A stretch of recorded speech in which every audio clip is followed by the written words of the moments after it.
Черногория елінде демалып жатқан Қайрат Нұртас пен Жұлдыз Қазақстанға оралды.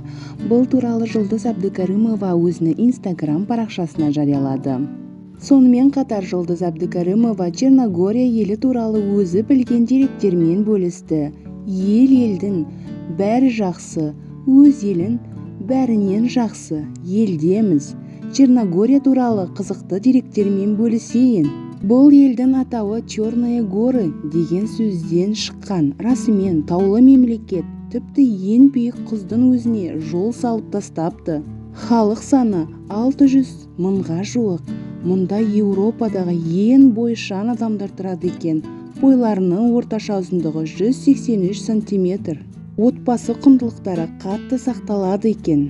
Мысалы, жексенбі базар жұмыс істемейді, себебі балалар демалғанда ата-аналары, отбасы мүшелері бірге уақыт өткізу керек деген ұғым бар, деді Жұлдыз. Ал сіз Черногория елінде болдыңыз ба?